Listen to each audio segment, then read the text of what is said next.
Very much for everybody to come to our June 6, 2022 meeting of the Fairfield Planning Board. I see we have a quorum. Thank you very much.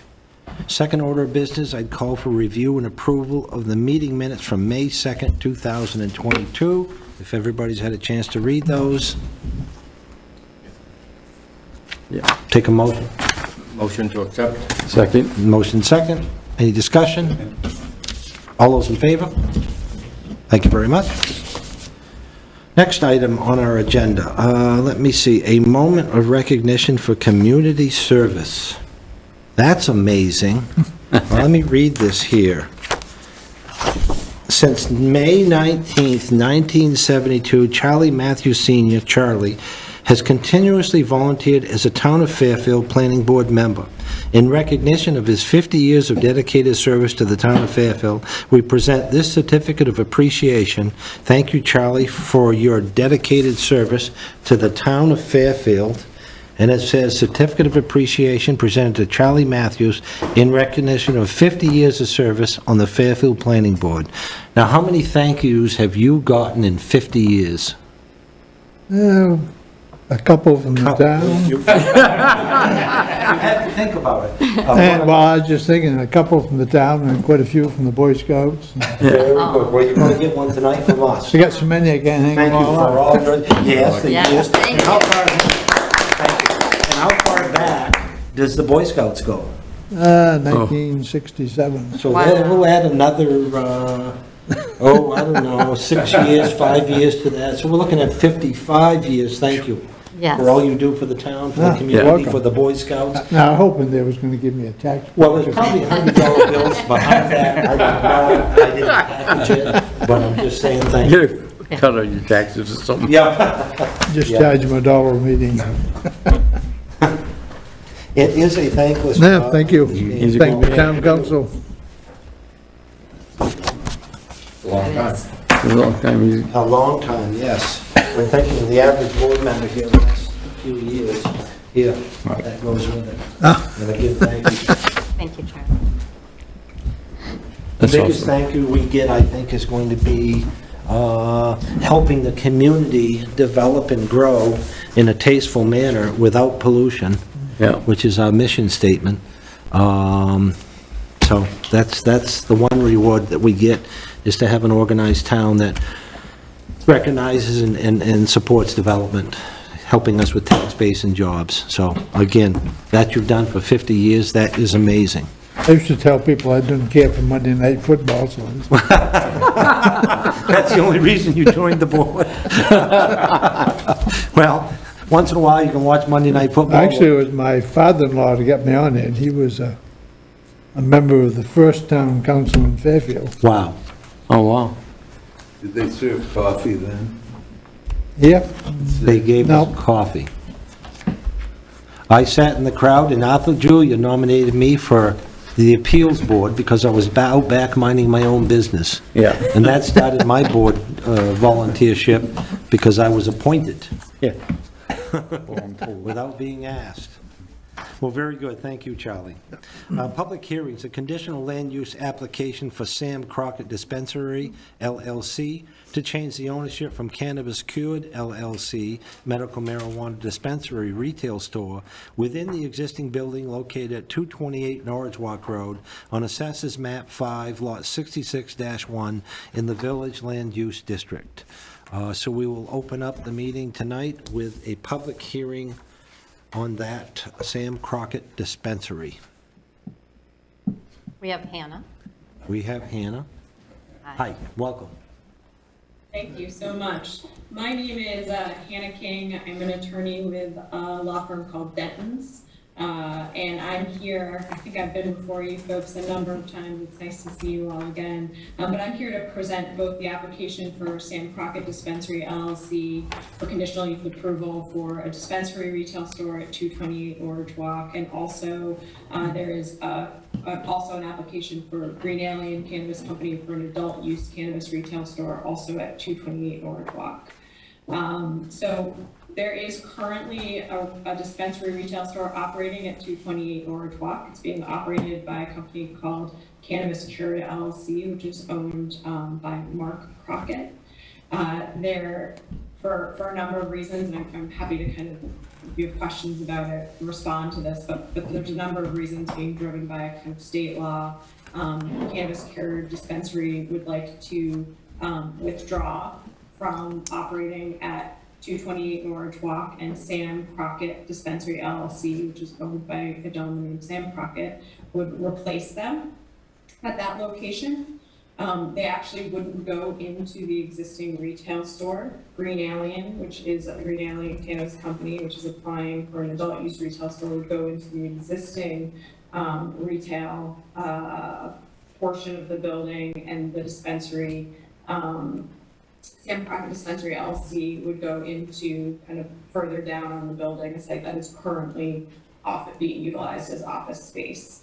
And Ms. Martin, Nicole, I think there's an image, I'm not sure if it's up on the Correct. Screen, or if folks have copies of it yet. They have a copy of it, and Autumn can put it on the screen, if you can, Autumn, the 228 Norwich Walk Road. Just so folks can get a sense of where the adult use building that's kind of adjacent to the parking lot at 228 Norwich Walk. It's now on the screen, Hannah. Okay. Thank you so much. So if you see, if you're in the parking lot facing the building, if you see where it says adult use retail space, that's where the existing dispensary is. That's where Green Alien is applying for conditional use approval to operate its adult use retail store. Over on the other side where it says dispensary retail space, that is the space where Sam Crockett Dispensary LLC is applying to operate the dispensary retail store. So there'd be two separate entrances. They're separated by the edibles kitchen. It isn't a new use in that there has been a marijuana retail store operating out of this building with both local and state approval for a period of time now. But that is the purpose of both the Sam Crockett Dispensary LLC application for conditional use approval and the Green Alien Cannabis Company application for conditional use approval, which will also be there'll also be public comment on, and is before you tonight as well. Thank you. And we have asked for a series of, I don't think this has been taken up, but we did ask for a number of the different requirements to be waived. The reason why that we're making those requests is there's just no new exterior construction, there's no changes to the existing, really the existing use, and so those requirements aren't applicable based on the applications. And I'm happy to answer any questions that you have.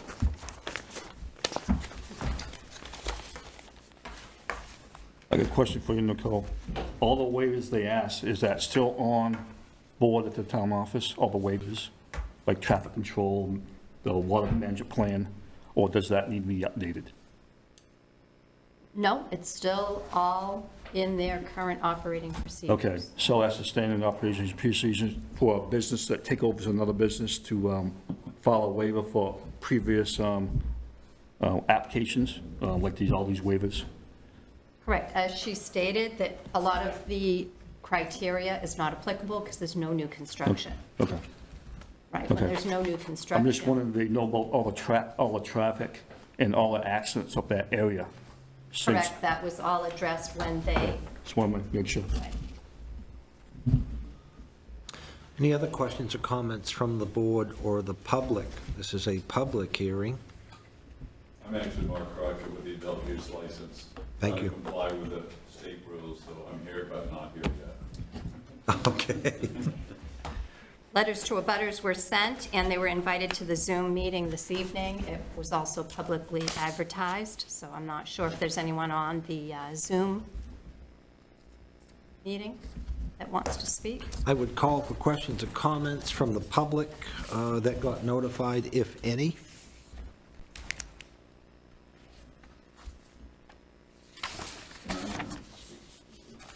Sure. Absolutely. Pretty loud here. Can you hear me? Yes. From a public standpoint, I just want to thank everybody here. I've been here quite a while. Turning a junkyard into a business has been quite a task. It would have been impossible without Nicole and the fire chief and your team. We now employ over 60 people there, full-time with benefits, which is a big change for the area. And we put about $5 million into infrastructure in the property. We're pretty much done with infrastructure work. We've just had a lot of people coming that want to buy a product without medical cards, and it gets very complicated, and medical is starting to come par with adult use, and we're just trying to satisfy the community and the people that want the prices and the product and the quality. And amazingly enough, I know this sounds very strange, but with adult use, we have to do testing of all of our product. It's all tracked. We pay excise tax, sales tax, income tax, payroll tax, all the taxes, because it's all tracked by the state. Whereas medical, they're not tested, and so you don't really know necessarily what you're getting. So a lot of people want the adult use recreational product because it's tested, even though they want medicine. So we're saying, we do test ours. We're a dispensary, not a caregiver store, because you don't allow caregiver stores, I don't believe, in Fairfield. So we do testing anyway, but people know with recreation what they're getting. And so they're always coming in the store saying, please open a store. And I've been able to maneuver around a little bit to be able to do that. And lastly, it'd be great if anybody has any questions, they can come up and do a tour. We got, cards you can wear for visitors and really see what we've done up there. We're adding another 20 people, more than likely with our greenhouses, because the price of electricity's gone up the roof, and now we've had greenhouses. Relatively complex, but it's going really well. We've got a lot of people, several of my employees just bought homes here in Fairfield, so it's been a great relationship with the community, and it's going quite well. Very good. Question or comments, one more time, from the board or the public? I didn't realize they employed that many people. 60. Yeah. No, it's good to hear. Hearing nothing, I will close the public hearing on Sam Crockett Dispensary and then move to item B, which is conditional use permit for Green Alien Cannabis LLC for adult use marijuana retail store within the existing building located at 228 Norwalk Road on Assessors Map 5, Lot 66-1 in the Village Land Use District. I'd like to open that public hearing at this time. Okay. I'll speak to it.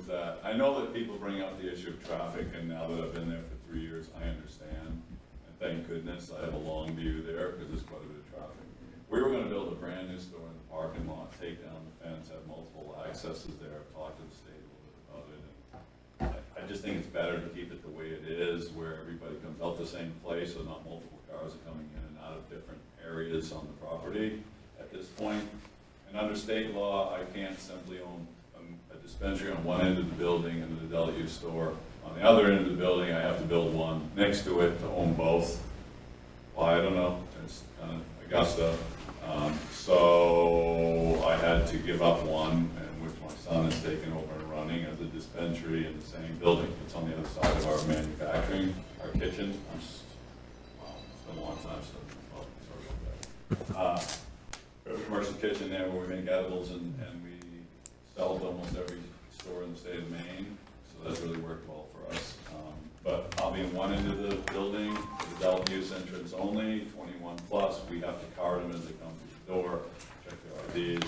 The other end of the building will be a medical store, separate entrance, separate people, separate requirements, medical cards. And I don't anticipate a lot. I mean, we have a lot of traffic, but there's a lot of options. There's 100 stores, I think, between Waterville, Winslow, Norwalk, and wherever. I mean, and that's going to change a lot, I think, over the next year. There are going to be regulations at some point. And I just want to be able to provide the customers that don't want to have medical cards, that are worried about guns, getting guns, or privacy, and quality product and testing. So we're having 2 facilities. It costs more with labor and licensing. It just, I feel like I'm serving the public much better that way. Very good, thank you. Any comments from our board about this issue?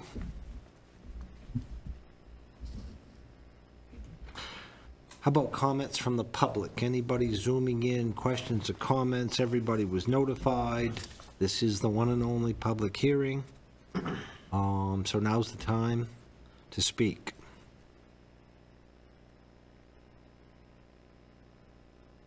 Hearing silence, we'll move on to item C.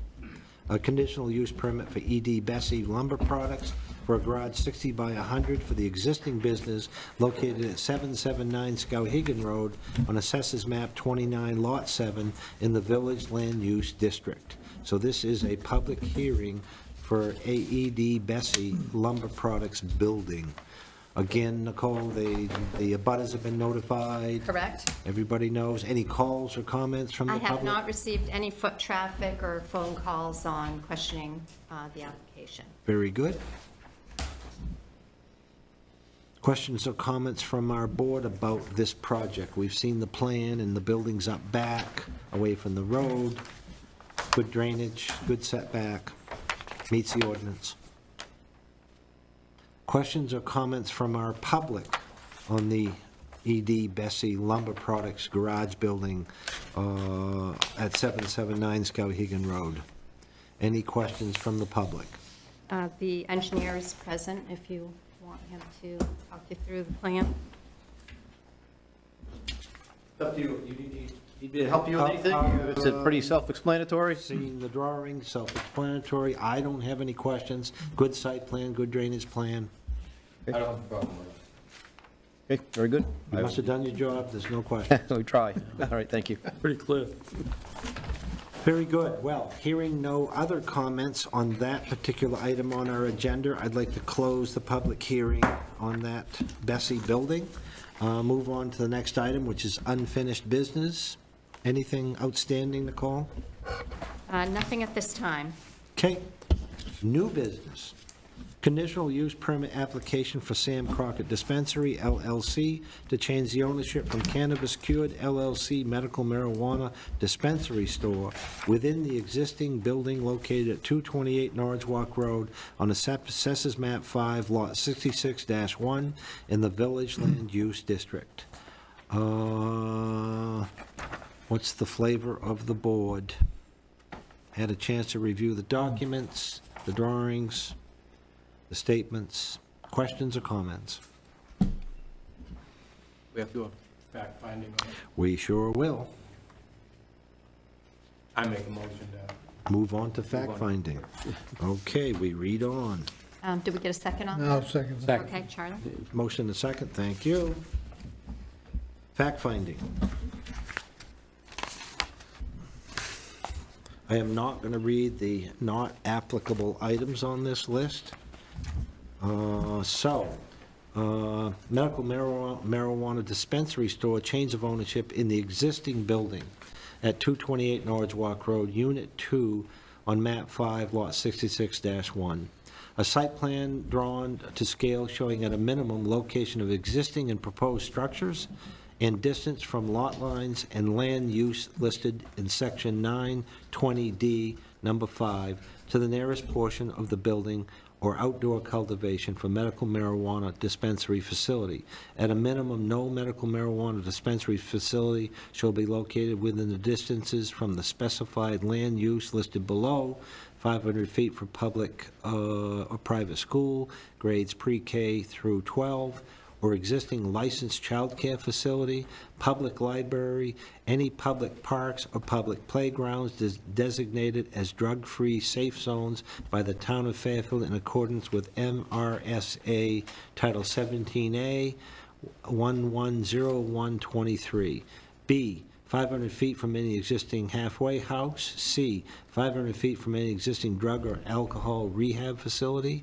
D, 500 feet from any house of worship, and E, 500 feet from any adult-use marijuana retail store facility.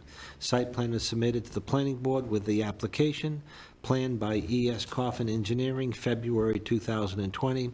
Existing, no changes are planned. Additional plan elements. Existing topographical contours are present. Existing pedestrian and vehicle travelways and parking areas, existing lighting, exterior lighting, existing landscaping and visual buffers areas, existing water, sewer, and electrical lines, and outside installation of any machinery or materials. 2015, an estimate of the vehicle trips to be generated by the development at peak hour. This is not changing. Change of ownership to the existing dispensary store, expected similar traffic count. An HHE 200 if a subsurface wastewater treatment system will be used. A statement from the fire chief that the suitable provisions for fire protection have been included. Letter was submitted with the application. A list of names and addresses of landowners within 200 feet of the property boundaries were submitted with the application. Letters to abutters were mailed on May 27, 2022, and posted at the town office bulletin board notifying of tonight's public hearing on the application via Zoom meeting and in person, meeting at 61 Water Street at 5 p.m. June 6, 2022. A legal notice was placed in the Morning Sentinel newspaper on May 29, 2022. The development will not create unsafe or unhealthy conditions within the neighborhood in which it is located and shall not create or exacerbate effects upon the neighboring properties. This change of ownership of the medical marijuana dispensary store in the existing building will not create any external changes. The development will not create or add traffic congestion at or below level of service D as defined, and will not create unsafe traffic movements on the Norwalk Road. This change of ownership of the medical marijuana dispensary store inside the existing building will not create or add traffic that is already exists of the 20 to 25 vehicle trips at peak hour. The development will not result in undue reduction of air or water quality or wildlife habitat, and will not cause undue flooding or soil erosion. This change of ownership of the medical marijuana dispensary store inside the existing building will not result in undue reduction of water quality, wildlife habitat, and will not cause undue flooding, soil erosion. See existing odor control. Odor control at the medical marijuana dispensary establishment. Submit a detailed report of the effective mitigation of the marijuana odors of the proposed operation. Such report shall include proof that the design plan for the purification of air and odor for indoor adult use marijuana establishments shall be prepared and installed by a professional mechanical contracting company to show ventilation systems will properly filter odors. Odor control information, see narrative. The development will cause any undue strain on public facilities or services, including public roads, water supply, sewage disposal, and solid waste systems, police, educational, or otherwise. Private water wells and septic systems will serve this property. As shown on the plan, this is a state road and traffic will remain at 20 to 25 vehicles at peak hour. No educational services are required for this development. The applicant has sufficient financial and technical capacity to complete the development. There is no construction proposed as part of this application. The development is consistent with the Fairfield Comprehensive Plan and in compliance with the state law, as well as ordinances and rules and regulations of the town, including the performance standards of this ordinance, unless the board acts to waive said standards.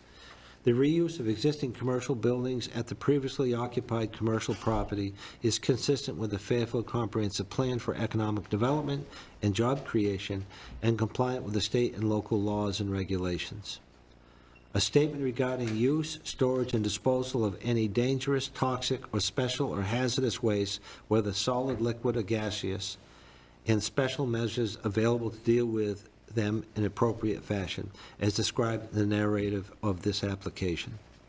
Floor plan shows the location of the required notices, warning sign detailed in the medical marijuana dispensary business, section 9.20, number 17, as shown on the floor plan. A detailed report outlining how the establishment will meet security requirements, medical marijuana dispensary facilities, security plan, and with one waiver required to Section 9.2, number 18, to be consistent with state law. See waiver request on page 2 to keep recordings for 45 days to be consistent with state law. Signs in accordance with the Land Use Ordinance, Section 8.3, and State of Maine signage laws, all exterior sign locations are existing. Section 9.20, medical marijuana dispensary business standards. In the Fairfield Land Use Ordinance number 1 through 22, standards number 1 through 22 have been reviewed and they have been met without conditions. Conditions of approval of this medical marijuana dispensary conditional use permit are none at this time. So they still have that one waiver requested on the security, because our ordinance still says the 90 days. We never amended the ordinance Okay. to meet state law, so you do have that one waiver request. Okay. Waiver granted, written request for waiver, Section 9.2, number 18A, was submitted to the Planning Board on June 6, 2022, requesting a waiver for the requirement of preserving all security recordings for 90 days and allowing the preserving of security recordings for 45 days on the licensee's recording device to be consistent with state law requirement. June 6, 2022, Fairfield Planning Board. Based on the above facts and conclusions, on June 6, 2022, the Planning Board voted to approve without condition your medical marijuana dispensary conditional use permit application. We haven't taken the vote yet. Haven't taken a vote yet. Questions or comments? Hearing none, I'd entertain a motion. First on the waiver. First on the waiver. All those in favor of the waiver of the timeline from 45 days to 90? From 90 to 45. Thank you. All those in favor? Thank you. Next, we'll vote on the approval. Questions or comments? Make a motion to. I have a motion to accept, and I have a second. All those in favor? Thank you very much.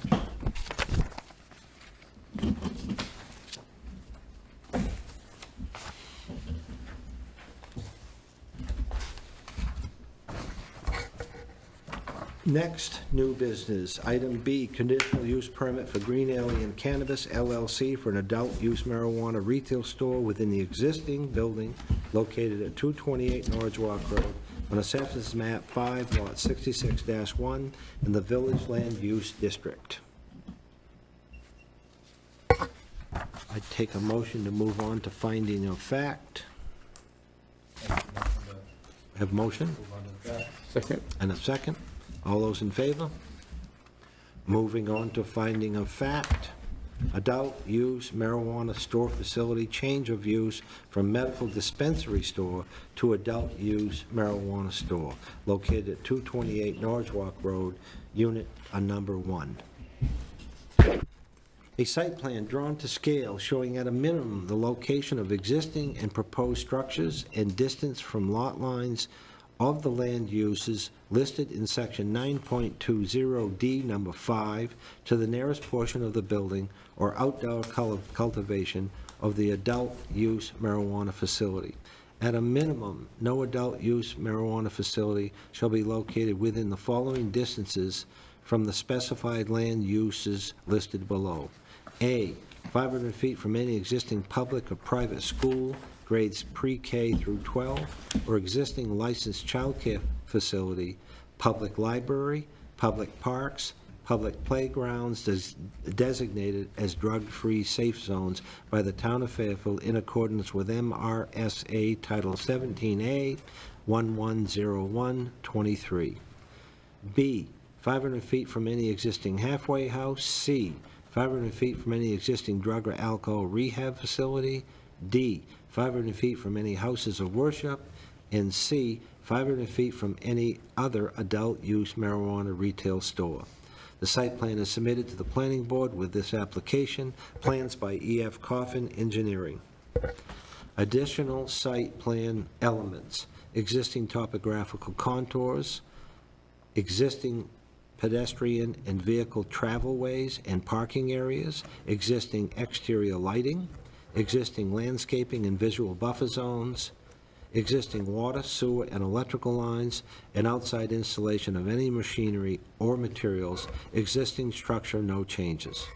An estimate of vehicle trips to be generated by the development at peak hour, 20 to 25 at its existing, expecting similar traffic count. An HHE 200 if a subsurface wastewater treatment system will be used, existing septic system. A statement from the fire chief that suitable provisions for fire protection have been included. We have a letter submitted with this application, no structure changes.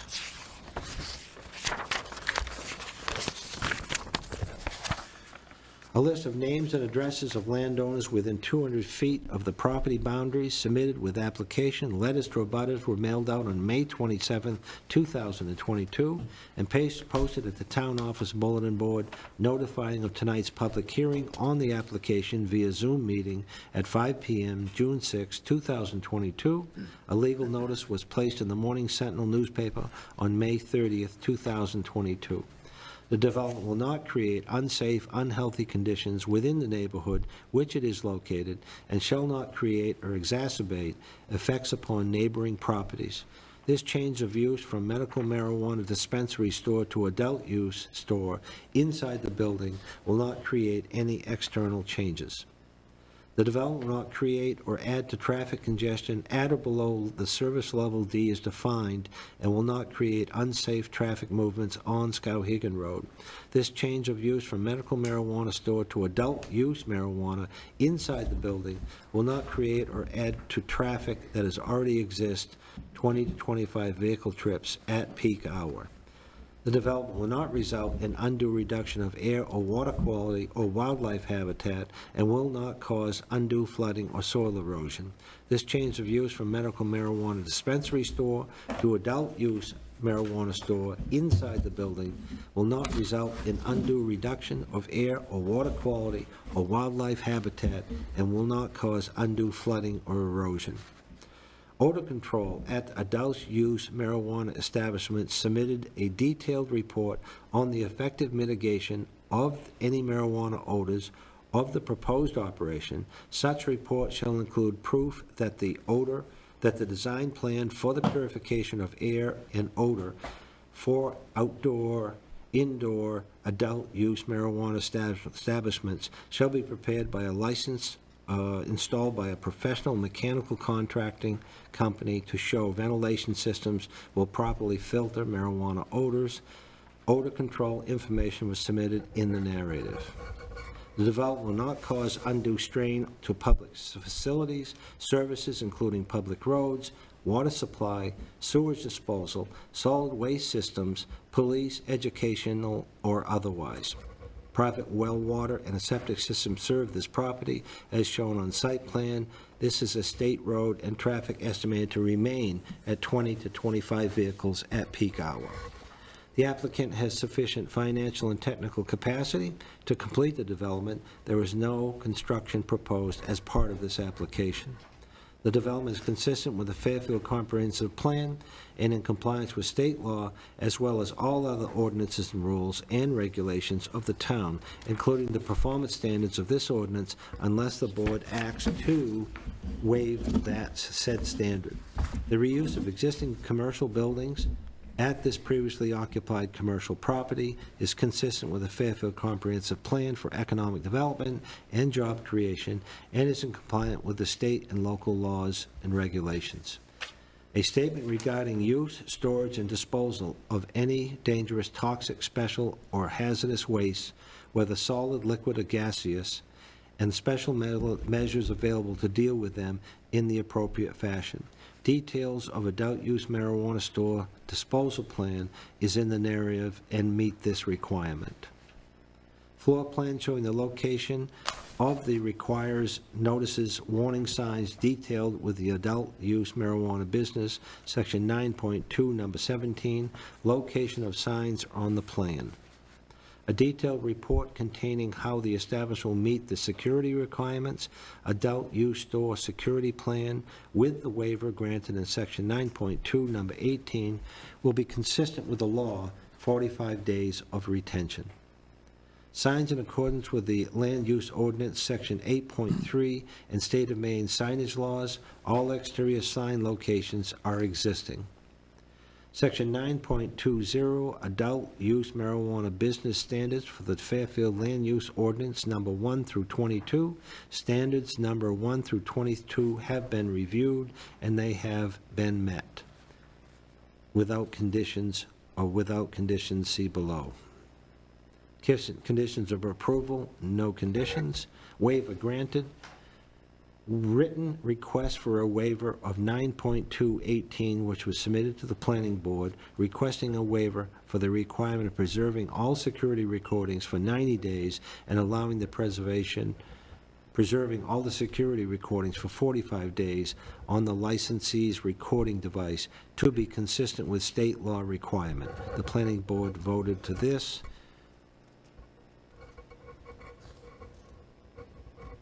They haven't taken the vote. We haven't taken a vote on this. So you have the same waiver request. Same waiver request.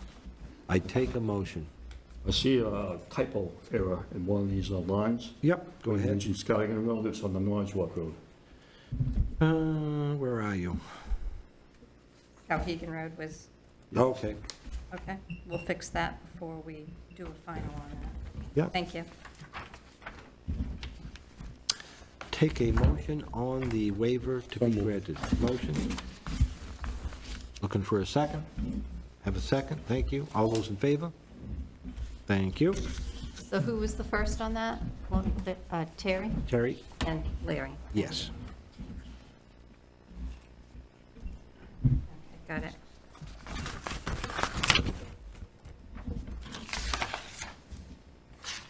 I have a question on the application. Is the medical and the recreational the same amount of traffic?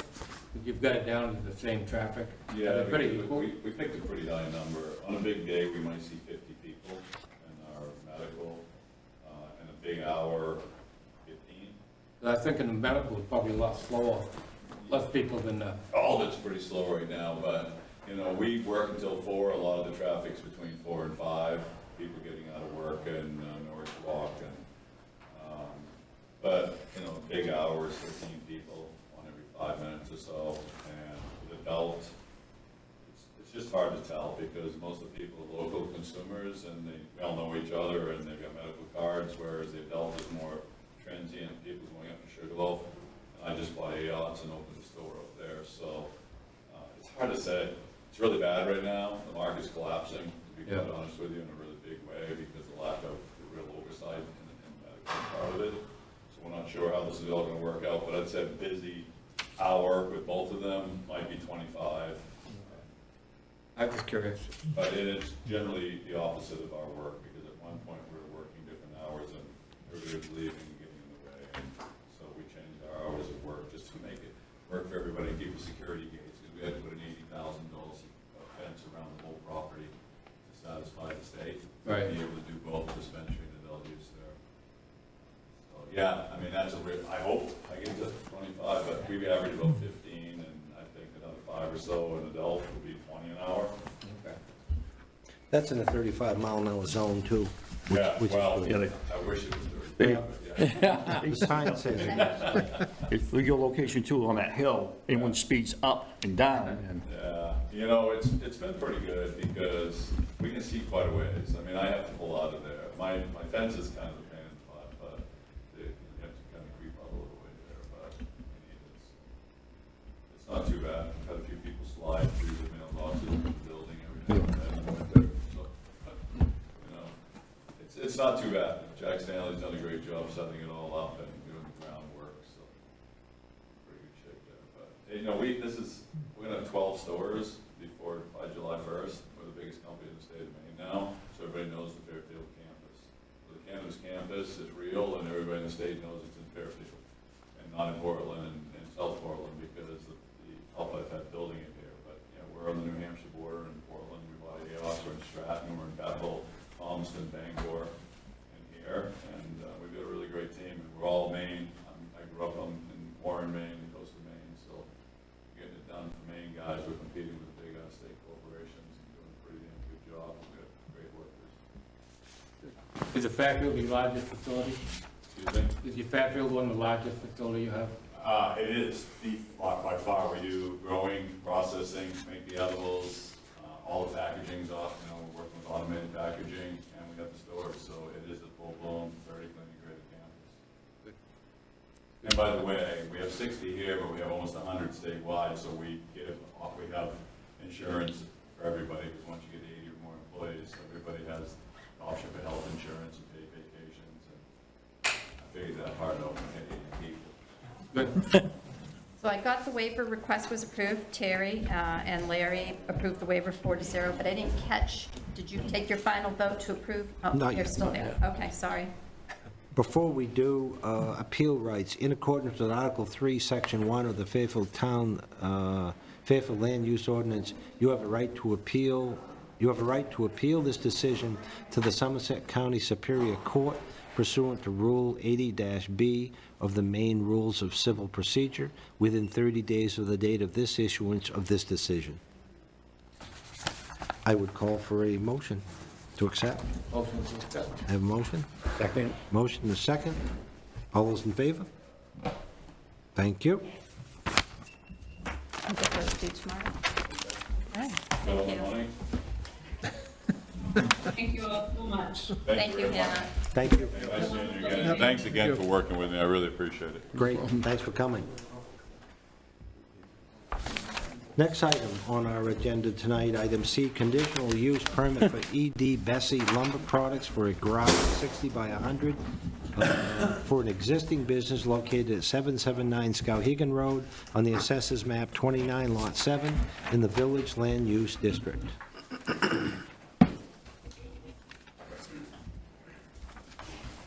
Randy? Oh, I'll let Ethan Bessey, he's on Zoom there, so I'll let him introduce the project. very good. Go ahead, sir. Hi, good evening. My name is Ethan Bessey. Can you all hear me all right? Yes. All right, with E.D. Bessey and Son and also E.D. Bessey Lumber Products, we have had the office in Hinckley really since they built what is now the Sappy Mill in the 70s. And we have been looking at warehouse space. Ironically, for the previous presenters, we started looking for warehouse space or garage space or storage space right around the time that cannabis became legal in the state of Maine. So the availability went way down and the prices went way up. We are now at the point where we are looking at doing this behind our office and working with Randy Butler and Dirigo on the plans, as I think you've seen. What we have, if you're familiar with our office location, like I said, since the 70s, and really through the 80s, 90s, and 2000s, there has been logging trucks, mostly wheelers, the smaller trucks, coming in and out of that location pretty frequently. That truck traffic has actually slowed in recent years, just the nature of the business. But nonetheless, we still do get truck traffic, mostly toward the end of the week, toward Fridays is the busiest time. What we're proposing building will primarily be for vehicle storage. You know, we have camper, and a boat, and delivery truck, and trailer, that sort of thing.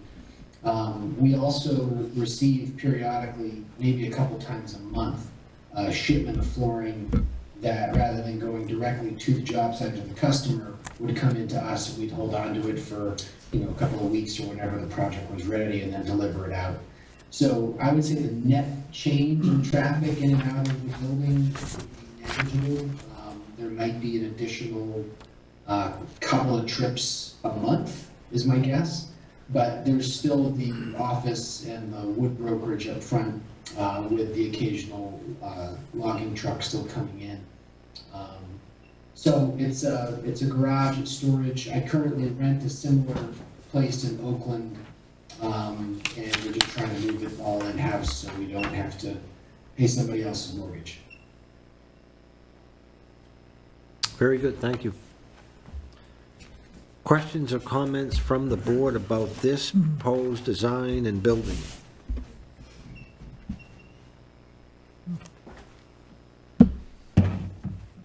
The drawings appear to be complete. Any questions or comments? Hearing none, I would call for a vote. Vote to move to findings? I take a vote to move to finding of fact, like I said. No. Getting tired. So moved. Motion to go to finding the facts. Finding of facts. Okay, here we go again.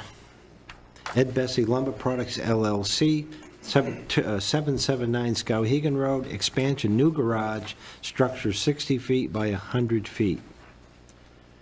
A site plan showing scale at a minimum, location of existing proposed structures, and distance from lot lines, water bodies, and water supply and sewage disposal facilities, submitted to the planning board with the application sheet S1. If the market value of the project will exceed $80,000, a copy of plans and specifications for its construction shall be required. Conceptual building and floor plan included in the submission package, the engineered specifies for construction will be submitted for the local building permit application prior to the start of construction. See sheet A2. Is this existing topographical contours shown on the site plan? Proposed grading and contour intervals of not greater than 5 feet are shown on the site plan. Site improvements as shown on the site plan. Pedestrian and vehicle travelways and parking areas. Travelways are shown on the site plan, existing parking shown. Landscape and buffer areas, as currently existing, no changes proposed. Stormwater and erosion control structures, as shown on the site plan.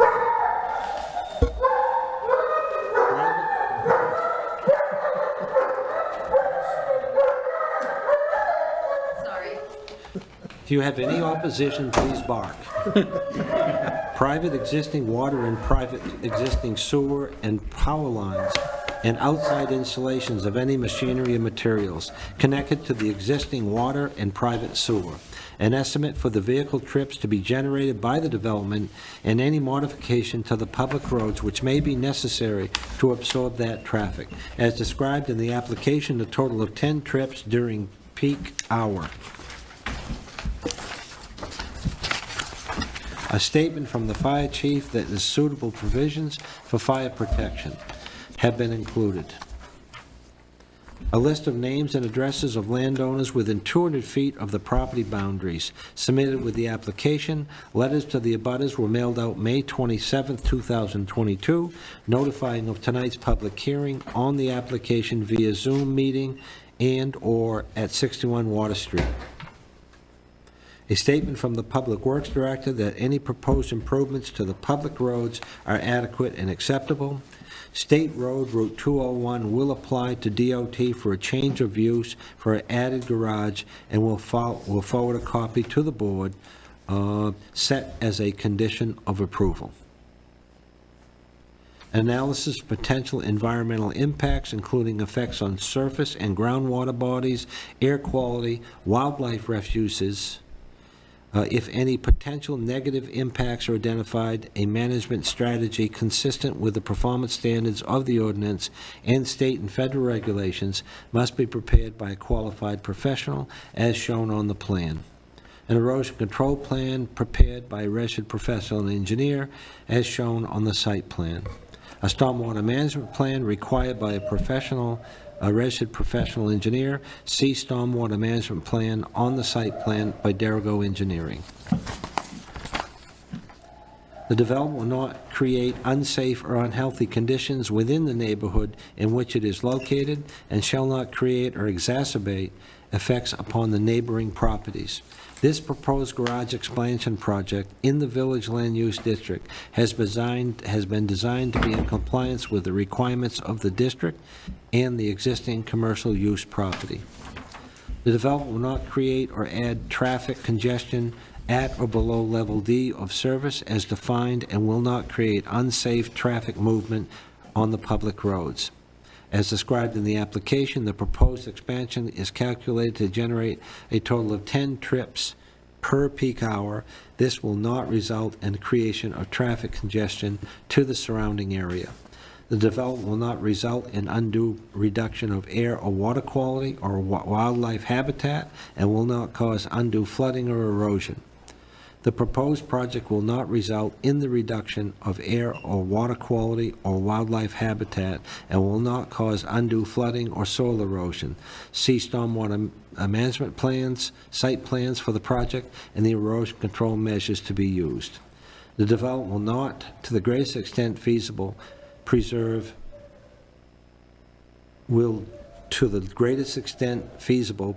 historic, prehistoric, or archaeological resources. There are no known identified historic, prehistoric, or archaeological resources on the site. The development will not cause undue strain on public facilities or services, including public roads, water supply, sewage disposal, solid waste systems, police, educational, or other services. The project will not cause an undue strain on public facilities or services. The project will utilize the existing private well and private septic system. The applicant has sufficient financial and technical capacity to complete the development. The applicant has financial capacity to complete the project. The development is consistent with the Fairfield Comprehensive Plan and compliance with the state and federal law, as well as all ordinances, rules, and regulations of the town, including the performance standards of the land use ordinance, unless the board acts to waive said standard. The business expansion is consistent with the Fairfield Comprehensive Plan, and the site has been designed to be in compliance with town and state requirements. Conditions of approval. You only had one that they were going to apply to DOT for the change of use for the added building. Gotcha. It may or may not need a permit. Okay. We don't know. So this application is conditional on this DOT permit for the curb cut, They already have a curb cut, it's just as DOT modified. have them modify anything. We don't Yep. know. Okay. Any other conditions of approval tonight? Hearing none, I would call for a motion. On the condition of approval, On the yet, condition of approval, yes. I move. I have a motion. Larry? Motion to approve. Second? Second. All those in favor? Thank you very much. So that condition of approval is passed. Any questions or comments from the board? I'm pleased to see that Darrell Engineering is doing all these designs. It makes Yes. it very easy for us to follow. It does, and Randy has been on with us on our board here now for many years, and we're glad to have him here. so I the- call for a motion. Motion to accept. Motion? Second. Second? All those in favor? Thank you very much. all right. Thank you, good luck. Thank you all for your time, I appreciate it. Thank you. Thank you. Good night. This should be all good news for town Fairfield. All good. Yeah. Absolutely, yeah.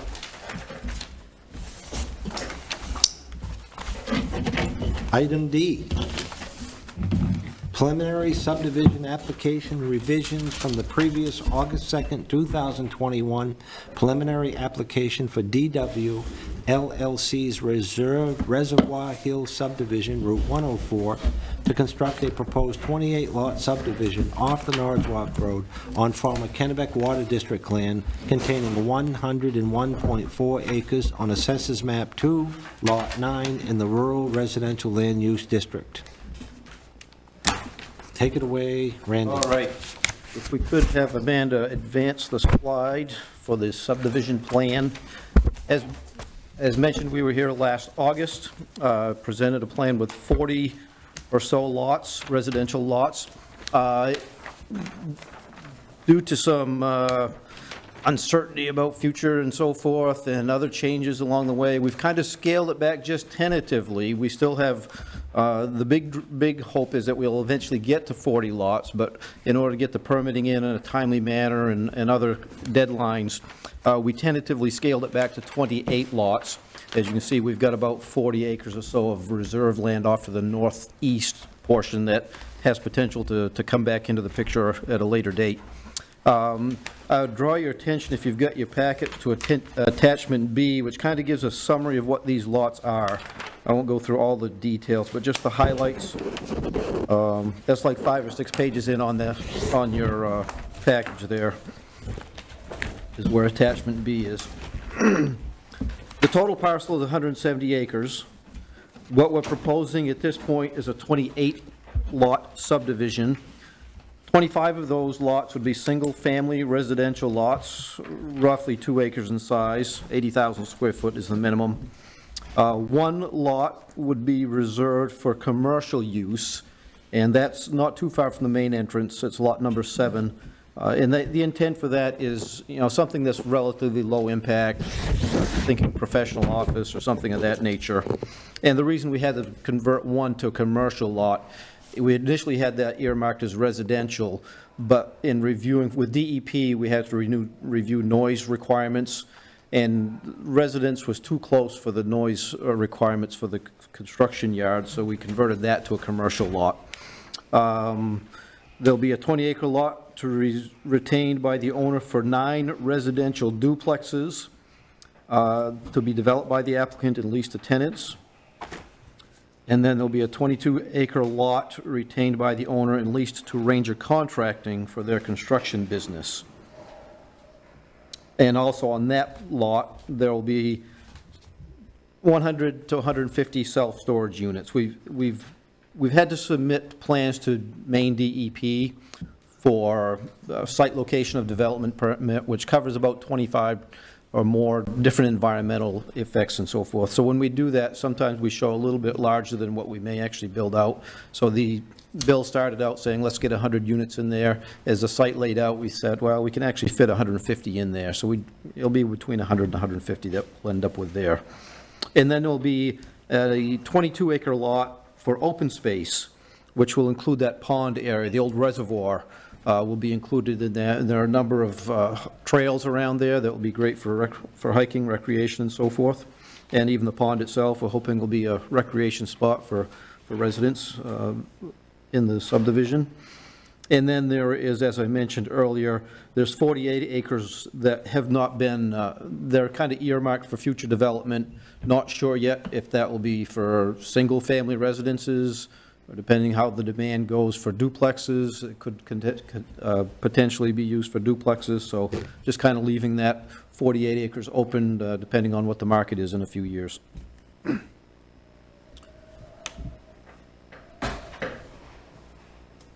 One thing just to note, I've mentioned that we have submitted to Maine DEP for a couple of different permits that we need through them. One is the site location of development permit. Takes them 6 to 7 months to review that. We submitted in February, so we're hoping that, by late summer, that they'll have that review complete. So we're kind of trying to work these two permit levels, with the planning board and working with DEP, hoping that they kind of arrive at the same location here early fall so that Bill can get to work on selling and building and so forth. And we also had some wetland impacts. So we had to apply for a permit through the National Resources Protection Act. So we've applied for that permit as well. So they kind of review those permits concurrently and expect no issues with that. Was that a tier 1 or? That was a tier 1, yes, for just under 15,000. I don't have the number, I think it was 12,000 or so square feet of impact. So, Okay. so it was, yes, it was a tier 1. Thank you. Yep. And then the other permit that we require and have obtained is an MDOT entrance permit. You may recall that we spoke to you last year about getting a waiver on the entrance conditions. Your ordinance requires that if any subdivision has more than 200 trips per day, I think is the right criteria, that you can require two points of entrance. And that's all well and good, except for on this particular site, DOT was a little reluctant to give that 2 points of entrance. So we've worked with you folks and worked with MDOT and kind of came up with a compromise that seems suitable. And we came up with an entryway that kind of has a split 2 lanes, a divided line, a divided curb and so forth, and then means of getting 2 vehicles in and 2 vehicles out. So should there be an accident in that first few hundred feet of the road, we have means of keeping emergency traffic flowing and residents able to get in and out. As a kind of a backup to that, remember we talked about a loop road that would come through the construction yard. You know, if there should be an accident in that first 400 or 500 feet that blocks traffic, then we have a loop that goes around within the construction yard, and they'll probably will gate those at night, but we'll have a Knox box accessible for emergency personnel to access that if the need should arise. One note that I'd make on the entrance permit, when we applied for the entrance permit, we also did a traffic study to make sure that we weren't negatively impacting the traffic flow out there and so forth. And one of the things that we didn't have on the plate at that time were these self-storage units. Those were added later. So we have talked with Sewell, is the one that did that study, so they're going to update that traffic study to reflect the fact that we'll be adding these. I looked at some preliminary numbers, and it looks like based on the increase flow, you know, self-storage units really don't see a ton of traffic. It would increase their projected rates by about 6%, which still should keep it within level of service A. There are 5 levels of service, A being best, and even with full build-out, with a full 40 units or so that we're anticipating eventually, we still have a very good traffic rating for that area, and even adding the 100 to 150 storage units would still, I'm sure, keep us within that level of service A, but we'll get that documented for you just so you can see that. A couple of things I guess that we need to discuss is we did have a public hearing when we presented last time. I don't think anybody from the public showed up. We also, as part of DEP's requirements, we also had to have another public hearing to meet their criteria. We had a public hearing, nobody showed up for that either. So apparently not a lot of public opposition to it. Yeah, I So- don't know if there's any public tonight. Okay, No, okay. I don't know. Right. So I think, I guess I'm not sure if it's appropriate to ask that we've met that requirement for a public hearing, that we don't need to repeat that process. I think that's your decision to make, but that's something that we would request. And then another thing I think that needs to be addressed is to whether or not you folks would like to do a site walk on the property, and we can arrange that if you so desire.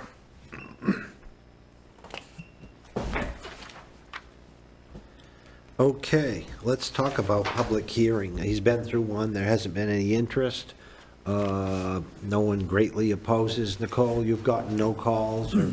I haven't had any. I did send letters to abutters about this evening's discussion of the revised plan, so I'm not sure if there's any on the Zoom meeting or not. I have not heard from any. No one's called and asked to see the revised plans. Your ordinance under for major, when they come back to you for a major, it is your decision if you want to have a public hearing. So under letter F on your final for major in your ordinance, it does say that the planning board, may schedule a public hearing. It doesn't say you shall, so it would be a decision of yours if you want to have a public hearing on the final application. Okay. Discussion. He's advertised this, we've had no discussions. What is the board's flavor conducting another public hearing? With a Zoom, isn't that considered a public hearing? Well, it has to be posted as a public hearing, and they have to be notified. We went through it once before, but we're kind of starting over because of the change of plan. The size of the project has changed, it's down. The storage buildings is a change up. He's going through DOT. So what is the board's flavor? Would you like, and again, before I ask that, if we got opposition, Nicole, we can always ask, advertise for a public hearing approaching final, correct? Correct. Once they give you the final application, the planning board can make a decision at that time. Okay. You don't have to decide tonight. So his business application for conditional use permit for the business site and the storage unit site is a completely independent application that you will Okay. have a public hearing on. All right. So, in the residential part of it, which is what we're looking at here Correct. today, what is the board's flavor? Advertise for hearing, have I feel another? because there's been no interest at all up to this point.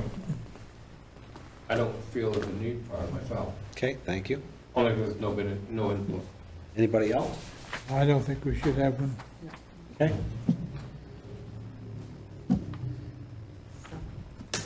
All those in favor of no public hearing scheduled at this time? Thank you. Randy, too. Thank you. Okay, and again, if we see opposition approaching final, we can always listen to what the public has to say. If there's a real issue, this is a remote site, it's wooded buffer zones, it's away from a lot of things, so it may not be necessary. And the second part to your question is the site walk, and whether the board wants to take a formal site walk out through the woods up there and black flies, mosquitoes, and ticks, or if we would like to enjoy the black flies, mosquitoes, and ticks privately by just going up there, driving in the roads and looking at the contours and looking at the location with your map. Do we have a preference? Well, we had some pictures taken, because I know Chad, when we did it at Mill Island, he had a camera with us. We took pictures. I don't know if there's any chance to have Chad or someone out there have a picture. This site is mostly undeveloped, so you're going to be walking through the Okay. woods. So one picture of the woods looks like all the pictures of the woods. It's not like there's some infrastructure we can... Okay. So the entrances are there, there are some roads there. Yeah, there are a number of tote roads that are Yeah. very easy to walk. And again, with a compass in hand and a map in hand, I'd take a motion to see if we want to do that individually, privately, if you want to do a little site walk up there. Nothing up there other than woods. Well, you're going to go in an entrance road, and they've built, 100 feet of road, Bill? Couple hundred feet of road, plenty of Yep. room to park, turn around, look at where the site is, then you can say, I was there. All right, if I just want to go by and drive in Absolutely, and drive back out, no problem. absolutely. I'm happy with that. That's the easiest way. Me too. no Easy. formal site visit? No formal site visit. Okay, is that, We all know where We'll take a it vote is. on that, take a motion. So we did. We have a Okay. motion, thank you. Larry? Second. Larry? We have a motion and a second to not conduct a group site visit, to privately go to the site and look at the woods, should you decide to do so. All those in favor of that? Thank you. Okay, what else, Randy, do we have? I think that covers it for me. Our goal is to come in with a full package at your next meeting. Just so you know, I think that's July 11th, is that correct? Correct, that would be. So that's our target, is to meet those requirements and come in. So, as I say, the goal is, you'd like to be able to start selling as soon as possible. So we kind of get two horses we've got to get across the line. It's you folks, and then also DEP. We don't expect them till the end of the summer. And I guess a third pony, maybe, we've got to get across the line is the city of Waterville. Since one half of one lot is in the city of Waterville. So after we get approval from you, the very next night, July 12th, we'll meet with them as well. And they're pretty much, I think, as long as you folks approve, they'll be pretty agreeable. There's nothing that, we've had some review with them. They had concerns about the public road, making sure that it that the single road that went into that half lot that's in Waterville, that it met their requirements, the city of Waterville's public roads requirements, which are more stringent than your own requirements. So we've made that change on the plans.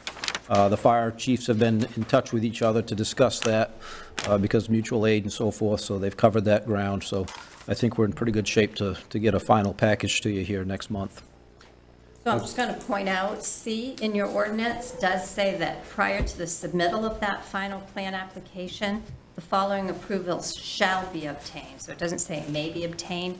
So I'm not certain how you've done this in the past, but where they're going for site location and saying they're not going to see that perhaps in time for that final submittal. I think they need to have that before we can accept it. We'd hate to accept it, then they made some changes and we're back to us again. Yeah, can I speak to that? Sure. Yes, I agree with what you're saying. What I'm hoping is that you can do it on a conditional basis. Okay. That's what my desire would be. We haven't heard back.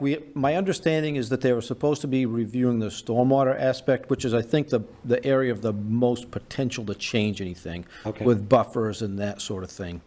So I'm going to be in contact with them in this next week or so to kind of confirm, see where they're at, see if they think that any changes are required. But you're absolutely right.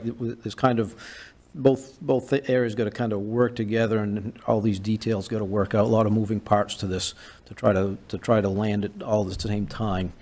So that would be my desire. If we get approval from, if I can get some sort of assurance from DEP that they don't expect lot lines to move and that sort of thing, and then we can start moving forward. And the other thing we've got to do is move forward with the surveyor to start labeling the lots as far as the bearings and distances on the plans and that sort of thing. We've tried to make sure that everything is at the right size. By Nicole actually caught one lot that was slightly undersized for frontage, so we got to make that change. So there's just a few moving parts to get together. So if it can be done on a conditional basis, great. If we can at least get some sort of sense that, okay, we're 99.5% in favor of it, we just got to wait till DE approves, and that's fine as well. But So we're at a preliminary approval stage that is looking for a conditional approval on DEP's permitting. I'm not sure, is that correct, or is it just the final that needs DEP? Do they need DEP for this preliminary? Right, for No. the preliminary, it's not needed. It can be a condition when they come, well, it is a condition, it's in your ordinance Right. that they have to have it. But they also have to have H, the performance guarantee, and that's something that they'll need to get from the board, what you're expecting for performance. What is the plan, Bill, to phase this project, or is the entire project going to be completed at once? Duplexes first, a few Okay. of those, just to test the market. Okay? And that's probably the very first thing, because I can't see building a new construction yard and a new office building and all that. So- So you would ask to phase the project, phase one being duplexes and the roads to get there. And the roads to get there would be completed to town standards with a turnaround, Correct. and that would be a phase one.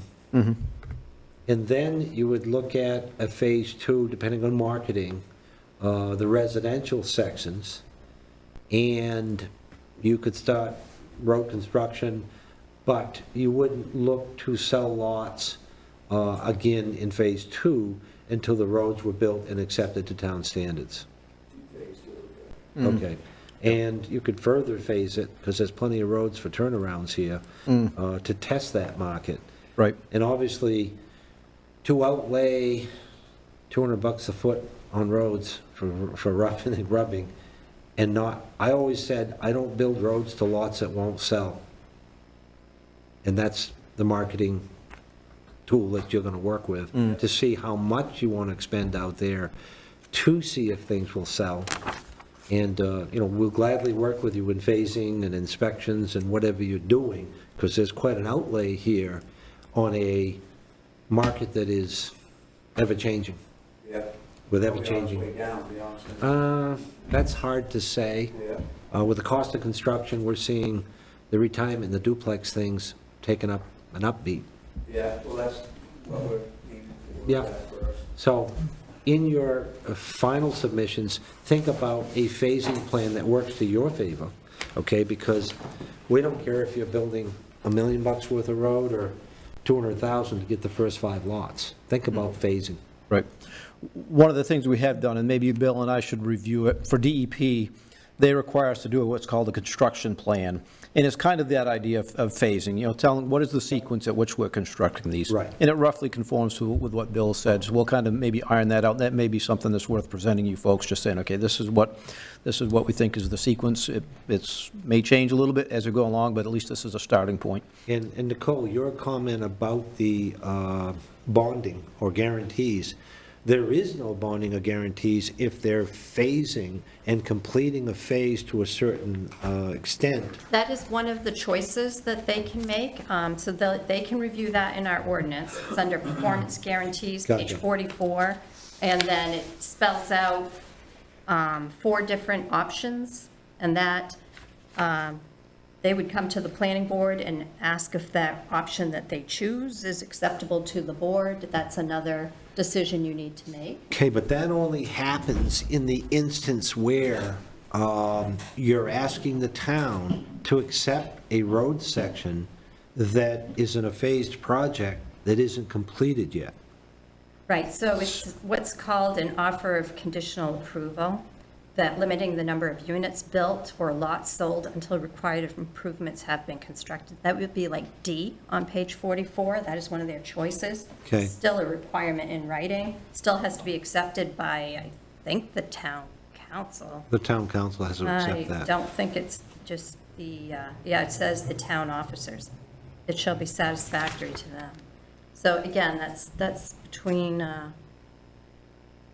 So review those and keep in mind that we're more than willing, as always, to cooperate on a phasing project that minimizes your upfront money. For example, if you complete the entire project at once and you want to lay out 1.3 million, we'll accept those completed roads. But if you phase it and you want to lay out 300,000 and see what's selling, we'll accept that phase plan as well. But again, there's no guarantees from you to the town if in fact it's a completed road structure on smaller phases. So obviously, you're going to gravel grub and ditch line, and Randy's done this a few times, and we would look for inspection reports from an engineer that it was built to town standards and so on. But that phasing is huge for you to plan your financing and to not build roads to lots that won't sell. Maybe. Just a thought. Okay, so we'll work with you. We're on your team. You're in our town, and we appreciate that. But we just wanted to put that out there, that this isn't a, because we're approving the final plan, think about phasing. Okay. Quite a bit of construction there, quite a bit of infrastructure, utilities, paving, everything. Everything's going up. Right, good.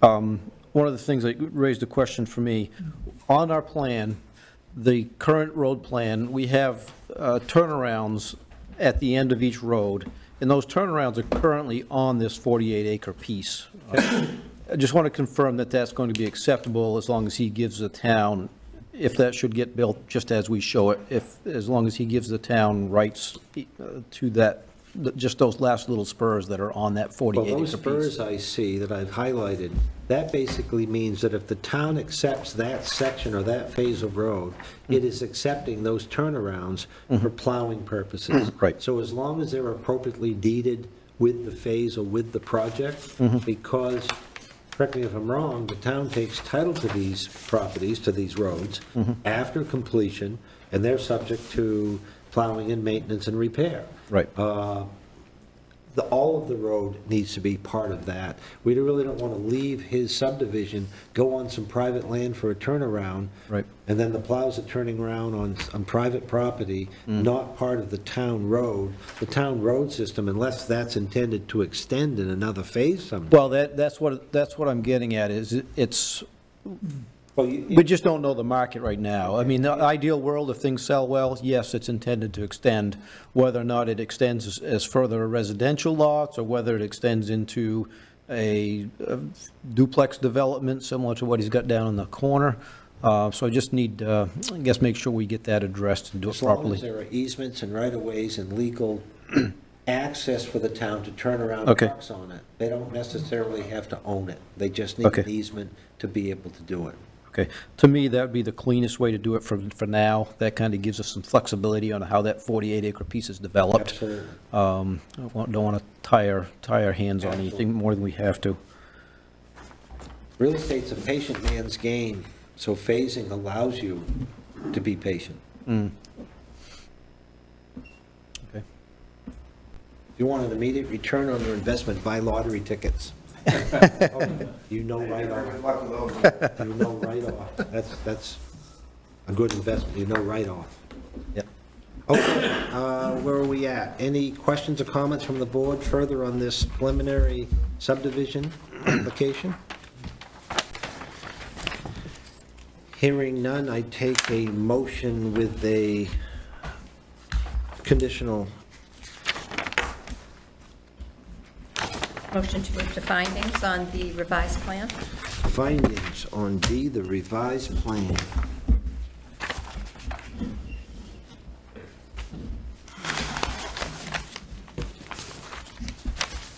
Thank you. So you made, okay. Yes. Terry?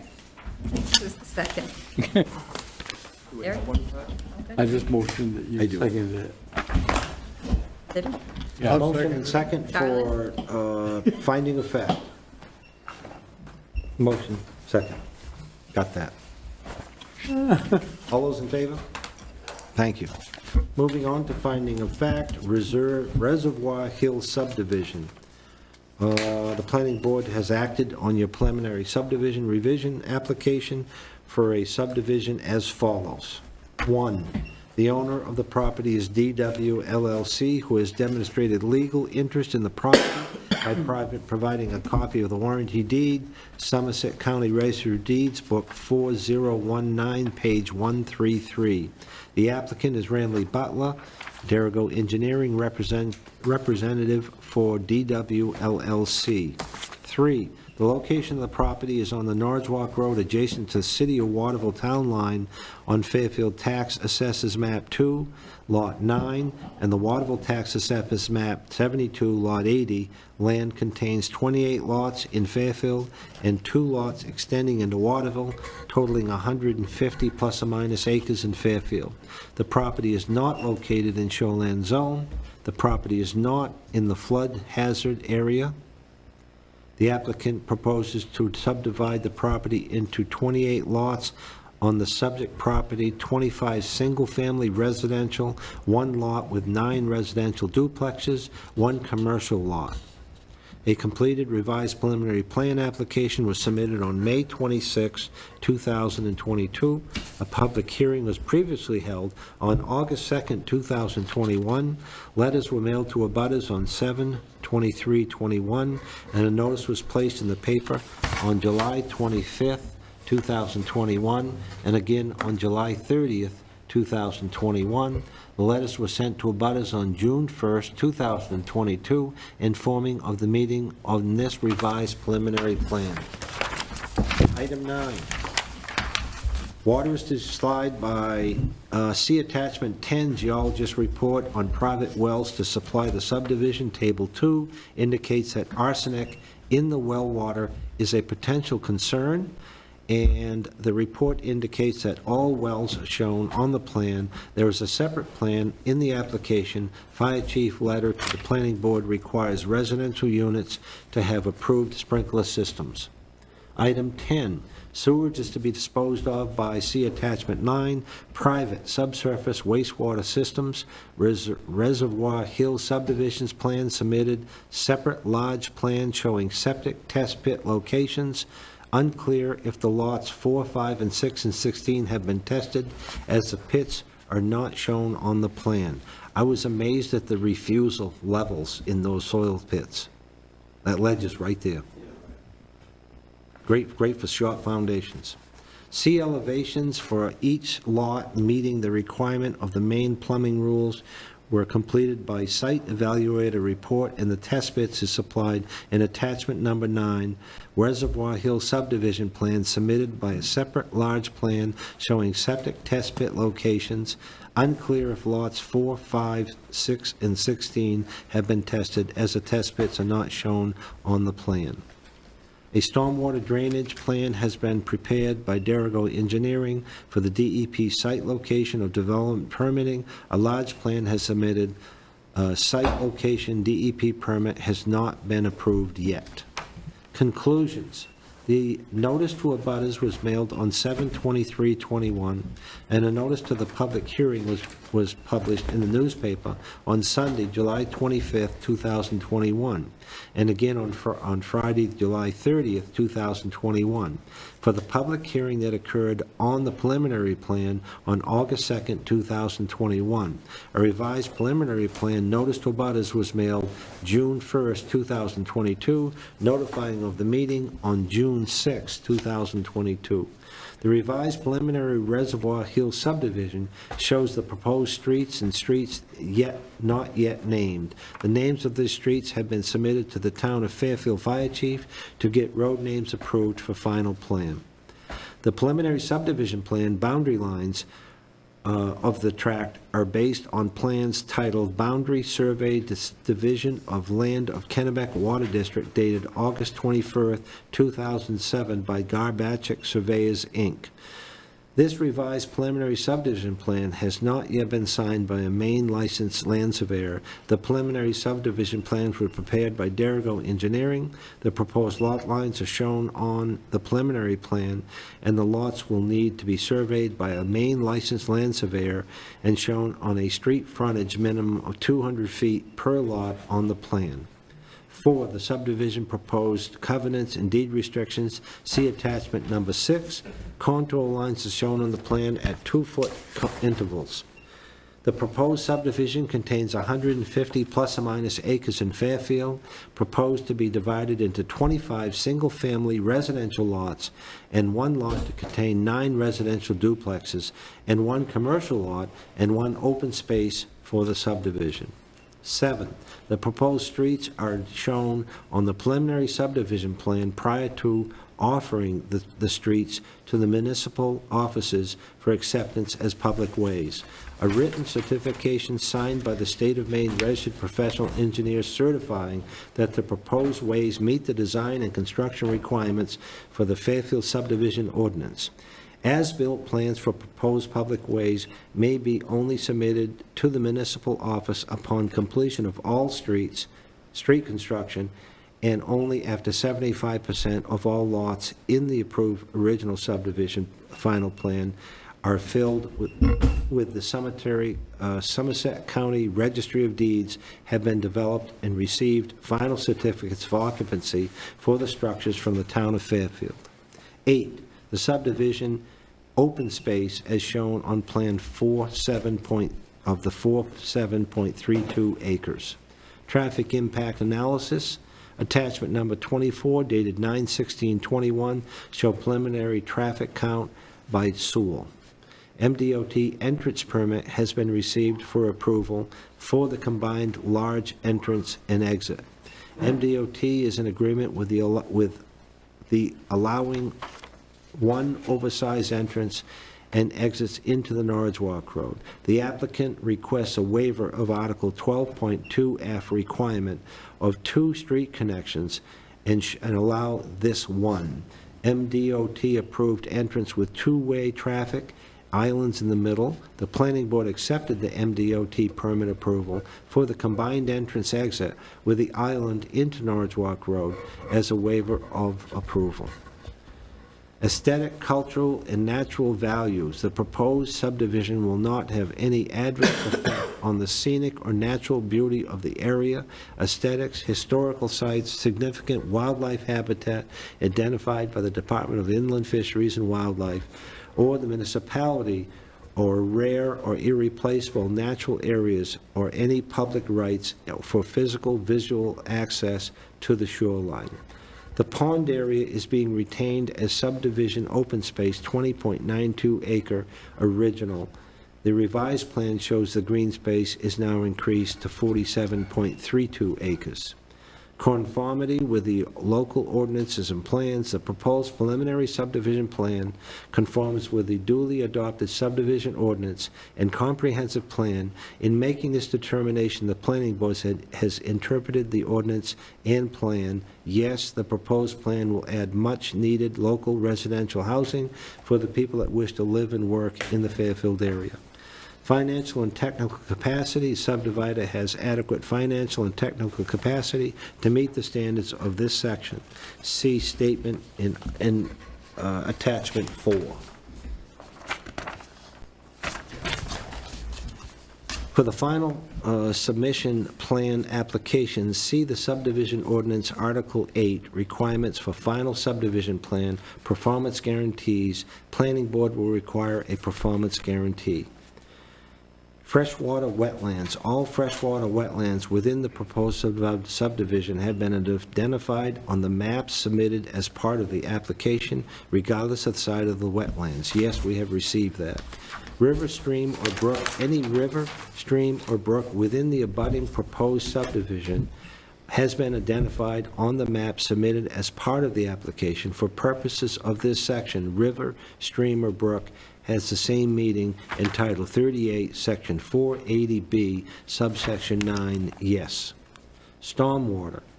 The proposed subdivision will provide adequate stormwater management. A stormwater plan detail has been submitted to the planning board and to DEP for permitting. 1, must obtain site location of development permit from the Maine Department of Environmental Protection Bureau of Land Resources, and 2, must obtain an NRPA permit by rule from the Maine Department of Environmental Protection of Land Resources. The board will need a copy of that DEP permit. Municipal boundaries. 16. If the proposed development crosses municipal boundaries, it will not cause unreasonable traffic congestion, unsafe condition with respect to the use of the existing public ways, an adjoining municipality in which part of the subdivision is located. Yes, the City of Waterville will review the subdivision for that portion of the 2 lots in Waterville. The Fairfield Planning Board sent a letter to the City of Waterville on 7/23/21, notifying of the public hearing, and on 6/1/22 for the meeting of the revised preliminary plan, and on 6/6/22, the City of Waterville will do their own review, the 2 subdivision lots located in Waterville. 17, this parcel of land has not been timber harvested in violation of the liquidation harvesting rules adopted pursuant to Title 12, Section 8869, subsection 14. No, it hasn't. Written request for waiver submitted to the Planning Board for Article 12.2F requirement of 2 street connections and allow this one MDOT approved entrance with 2-way traffic and an island in the middle. Which the board previously granted that. Yes. On August 2. Correct. The following standards of the town subdivision ordinance have not been met and are conditions of approval. 1, must obtain the site location of DEP permit from Maine Department of Environmental Protection of Land Resources, and 2, must obtain the NRPA permit by rule from the Maine Department of Environmental Protection of Land Resources. Questions or comments?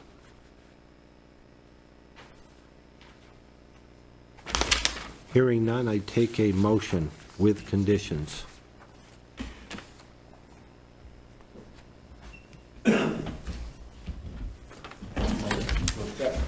Motion to accept and the conditions as stated for the DEP permits and for the DOT final permit. I think they already got their DOT. They already got final that. permit, right? But it's being revised. Well, I've got to check on that, that's on my list. I Okay. don't know, I don't remember what the parameters were that we gave them. I don't know if the traffic count was critical to their approval. I'll check that and confirm that and get some sort of correspondence from them. But that would still be approved for your subdivision, because those storage units will only come into play when he applies for his commercial law. Okay, yeah, So that DOT application we already have okay, is valid okay. for your subdivision.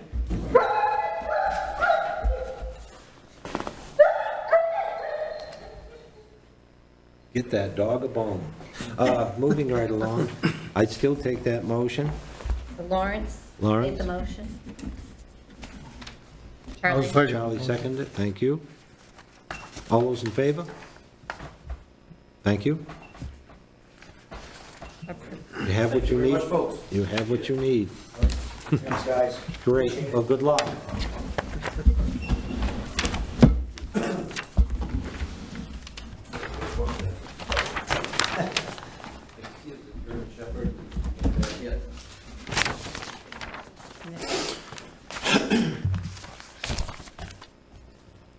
Good luck, Bill.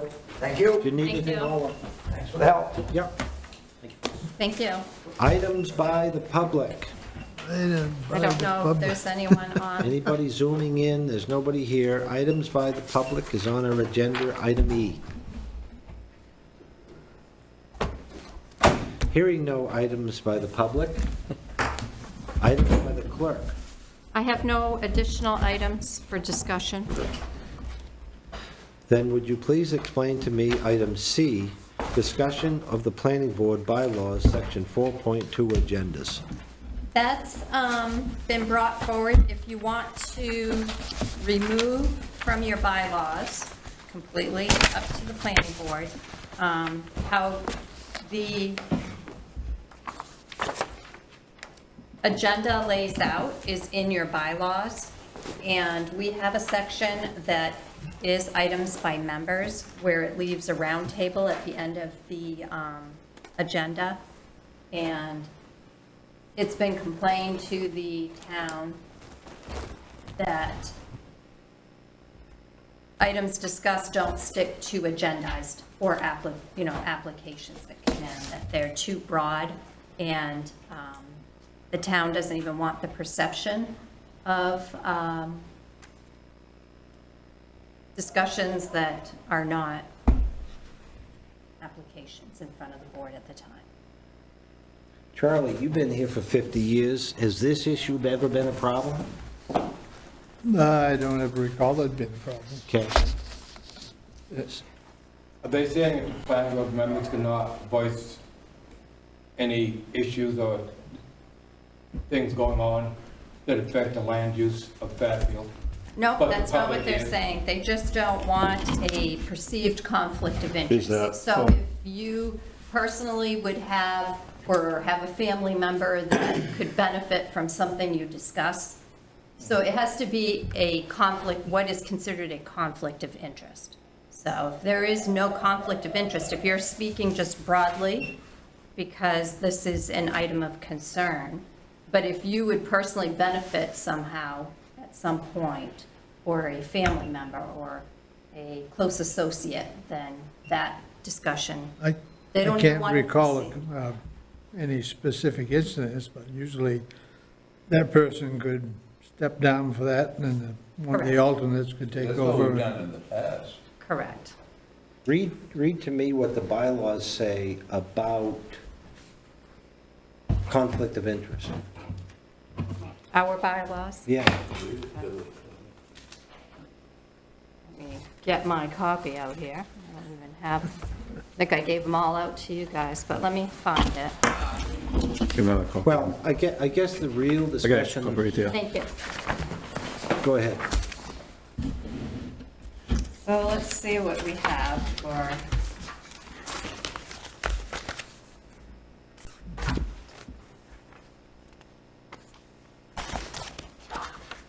I'm not an expert on your bylaws. It says something about if it doesn't take a vote. Yeah, right. And all of these items don't take a vote when we're talking about comment from the public, comment from the clerk, comment from a board member. Okay, so it's section 4.1.3, regular meetings. No official business may be conducted without a quorum present. A quorum shall consist of at least 3 members. It shall not include anyone who cannot participate due to a conflict of interest. A conflict of interest means direct or indirect pecuniary interest, which shall include pecuniary benefit to any member of the person's immediate family, to his or her employer, or the employer of the person's immediate family. It shall also include a situation where the board member, by reason of interest, is placed in a situation of temptation to serve a personal interest instead of the public's interest. Any question of whether a member shall be disqualified from voting on a particular matter shall be decided by a majority vote of the members present, except the member who is being challenged. So if one gets challenged with a conflict of interest, then the vote can vote on that. But as Charlie has pointed out, I think we've done this in the past. Yeah, because I think, I remember now that my boss said something he was presenting, and so I stepped down and an alternate took my place. And Yeah. And the same is when I brought a project in front of this board, I went and sat in the back row. 'Cause- Right. Too, you Yeah, know? yeah. So the real question is, do we gag order our board members because anything you could say potentially could lead to a conflict of interest and some kind of monetary gain? That's the real question here. However, if we look back historically, at least in the past 6 months to a year, Larry's been nice enough to inform us about the PFAS and the forever chemicals, and we've talked about some really good things, to the fact that the chickens flushed out in a matter of days. And we've also talked about that Egypt Dosty's cows flushed out their forever chemicals in 11 months, and he's selling milk again, okay? If we're here and our only job is to enforce the land use ordinance, our land use has been grossly affected by contamination. We've got water quality problems, we got contaminated soil, and we're learning now that the air has, the dust from these products has traveled to adjacent fields. So we've had air pollution, water pollution, and soil pollution. The finding of fact that we read here tonight for an hour says thou shalt not pollute. We can't approve any project that pollutes anything. We can't approve a project that is going to pollute a stream or river, contaminate the soil, or air pollution, smells. That's against our ordinance. We can't approve those projects that pollute. Unfortunately, we've inherited one of the worst polluted soil pollutions, air pollutions, water pollutions. As a matter of fact, they're talking about renaming Fish Brook. And the new name that the Inland Fisheries has come up with is Don't Eat the Fish Brook. Okay? Everything from Tosia to Fish Brook to Messalonsky Stream to Kennebec to the ocean is polluted with forever chemicals. Don't Eat the Fish Brook is the new name. Okay? They stopped brook trout in Fish Brook 10 years ago and told the kids to go down there and catch them. They stopped the pond and told the fish to go catch them and eat them. That's totally polluted. So it's a new ball game. We're enforcing a land use ordinance that's not supposed to pollute, yet we're totally polluted. So the question in front of this board tonight is, do you want to talk about these things, or is it a conflict of interest? My God, that some relative might make a dime, and I'll give you an example of this. They just planted 100 acres of corn in my field on the middle road. We haven't had corn in those fields for 50 years. Egypt Dorsey, through working with DEP, with the extensive testing of the soils and the water, have determined that certain plants can be used in forever chemical fields as long as your levels are below 50. Egypt on experiments putting 150 acres of corn in my fields I won't accept a dime. He's not paying me, so there's no perceived conflict of interest. I'm doing it as a friend to a neighbor to keep the last dairy farm in Fairfield Center, the last one. There was 10 when I moved 47 years ago to Fairfield Center. There were 10 dairy farms. He's the last one, and he might not make it. Maybe this 100 acres of corn helps the guy out. He's not paying me a dime. So while I'm talking about spreading corn, the facts are that these totally useless polluted fields, we're finding out has a use. And the way we're finding out is discussions in front of this board with information from, we talk about it. And a study. And it's based on facts from DEP's testing, from Department of Agriculture. They've done an amazing job, and I know people probably don't want to hear that, with Egypt Dorsey to try to keep the guy alive. They've tested unbelievable the amount of, they put a guy there full-time testing soil, crops, grain, water, filters. I mean, they've done an amazing job to try to keep this guy alive, and I'm impressed with how much work they've actually done. And the residual information that we're getting off the local farmer and off you, thank you very much, is the fact that our forever chemicals that have totally polluted our town aren't necessarily forever chemicals. They flush out. So we ought to be talking about almost forever chemicals, for starters, okay? And your group, which is heading up and giving us great information, has been a help to me personally. But I'm going to ask every single board member here tonight what their opinion's going to be, whether that item stays on an agenda, and whether this board should discuss items from the board, items from the public, items from the board, and it can be anything. It doesn't require a vote, and it won't be a conflict of interest if there's no financial gain, okay? We all stand to lose a whole lot if we do nothing with this polluted property. If we work together to find solutions and find solutions to the problems, and we learn how we can use these properties maybe there is a better outlook on this community with all the polluted soil that we have, all the polluted water we have, okay? So that may summarize my opinion. I'd like to know yours.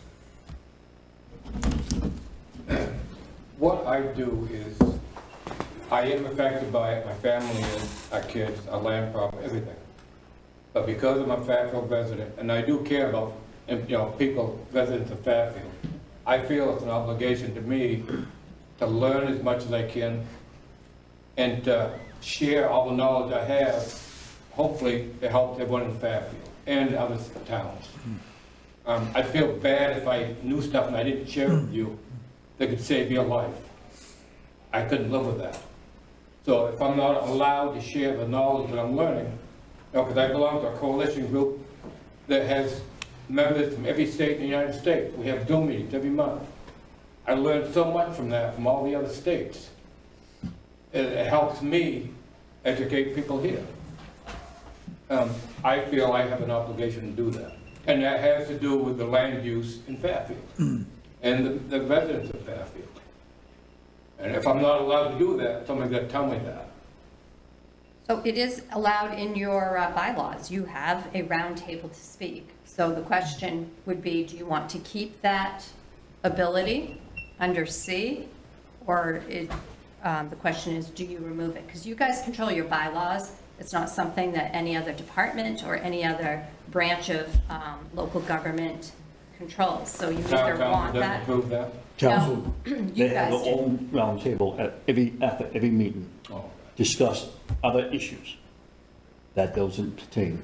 So since I was a counselor, we had a council every time. So what's your opinion on keeping that on our agenda? I think we should keep it, because I've talked to Lawrence many times, and I've talked to you. My property is affected too, my family too. And I've been in Fairfield for 6 years, and we should keep it. Discussions are good. Well, I think that the planning board is, part of community service. And so, as long as our conversations are in relation to the community of Fairfield, Yeah. I don't think that it matters what the topic is, whether it's PFAS or not even necessarily to do with land use. It could have community involvement in general, I think should be open to people here to be able to talk about So I think that we should keep it. Okay, thank you.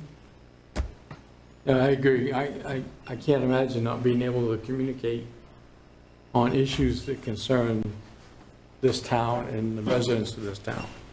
I mean, I say keep it open and discuss it like we always have.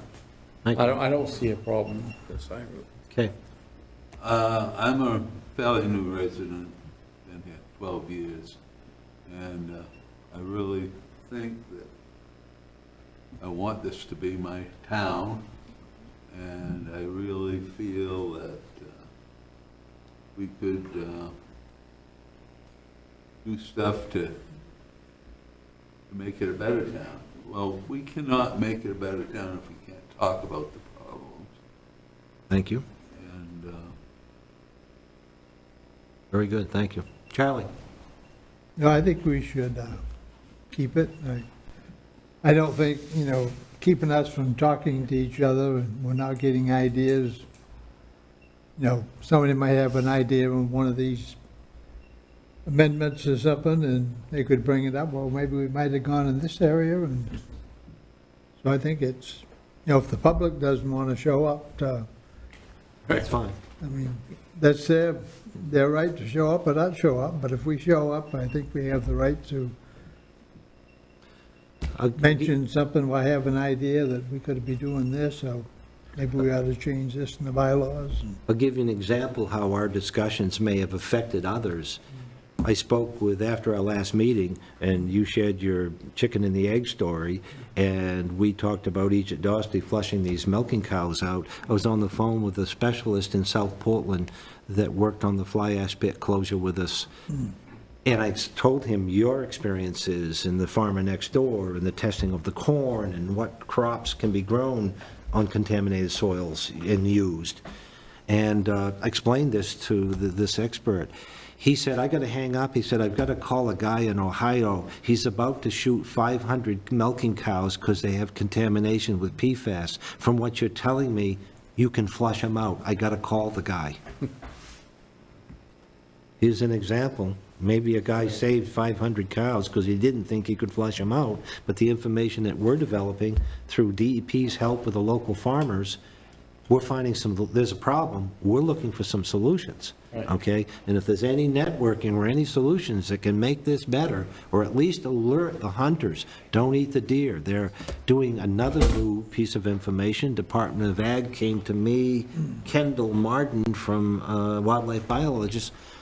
He's setting up night shoots. He wants to do my farm. He's doing Jeff Zimba, and he's doing some others on the Norwalk Road for extensive testing of wildlife animals, the deer, the turkeys, the geese, everything that feeds around here. So this testing and these shoots that are going on, night shoots, with federal agents inspecting and federal people testing livers, hearts, meat, and they're looking at deer and turkeys and migratory birds. They want to shoot these things at night and get real tests and real results so that the consumers know, wait a minute, I can't eat these turkeys or I can't eat that deer, okay? There's extensive testing that's going to go on. That information needs to be made public. There's deer hunters out there that love to deer hunt, and they just are so disappointed that you can't eat the deer anymore. Well, wait a minute. You can't eat the does because they don't travel more than 60 acres, but the bucks travel 15 miles. The bucks are testing low. We're learning this. We're learning what's consumable. So I agree. I guess it's unanimous. It stays on our agenda. We will watch closely not to have any conflicts of interest. And if anybody feels anybody here is speaking towards a conflict of interest, speak up. We'll go sit in the back row for a while. Okay, because the day will come, I will be in front of this board, and there's a project in Fairfield, and I'm going to sit in the back row, and you're going to take over. I would never... Can I just ask real quick, and this shouldn't change anything, anybody's already voted, but do we have any more specifics about what the hell these people are talking about? No, it's just that the entire conversation at the end of your meetings kind of go long and go in different directions, and it just, I guess, brought... And these people, whoever it was didn't feel appropriate to come before us and say that? Now, they did it on Space Page. We have Yeah, some people they- watching this on Zoom that don't They correct. walk chime in, in. That's right, correct. and then they send messages into the town manager, so she's just like, how does this discussion occur? You know who it is. And what is it about? And pretty much it's about land use and You look at the town of Facebook in the Fairfield, morning. but we can't bring any personal conflict discussions to the table. When there's an application in front of us and there's a conflict, like you said, you remove yourself from the discussion. But if you want to look far enough and you want to look hard enough, any discussion we have here, or just had, about his group, about corner my fields, one could perceive, oh my God, God forbid he's going to make money and pay for some of his taxes, okay? God forbid he's going to make money. Well, all my companies... But the university does studies on these properties, asks, department says, can we do studies? So it's a study. It's a study. Yeah, I had a guy from Pennsylvania call me a couple weeks ago, and he saw an ad with our chicken eggs. And he called me up and wanted to know what I could educate him on chicken eggs and how to get them tested and all this. You know, so I told him everything I knew about it and who to contact. It's all over.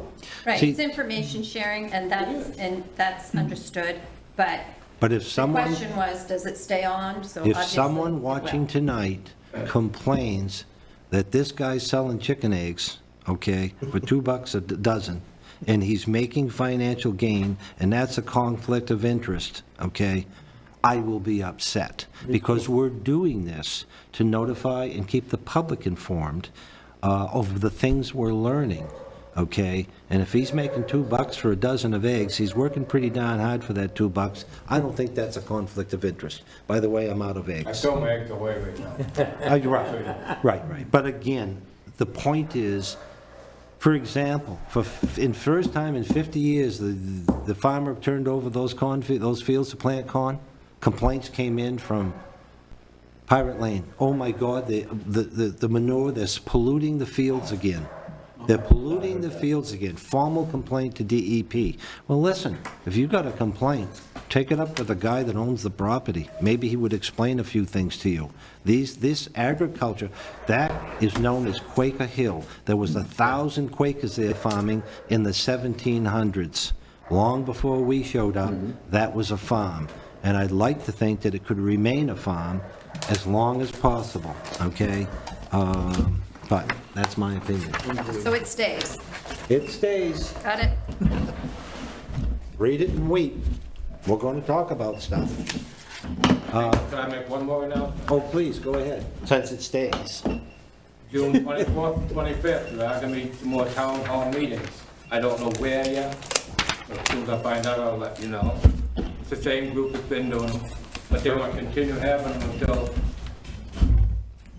nobody wants to show them. Was it in June? June? Yes. Okay. Very informational, very Oh, yeah. informative. I've been there. Yeah, very And I good. recommend any town council, any Fairfield resident that has any authority whatsoever, if you've never been to one of these, please go to one of them.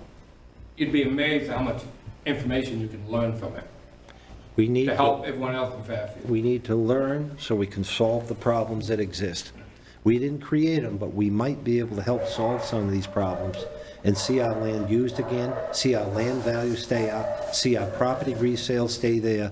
That's our objective, is to keep the town of Fairfield Make the whole. residents happy. Well, I don't know if that's possible, okay, but we're gonna try, okay? Understand that. There's a few that might fall away. Any other items? I have a question for Nicole. It came to my attention that Beatty's,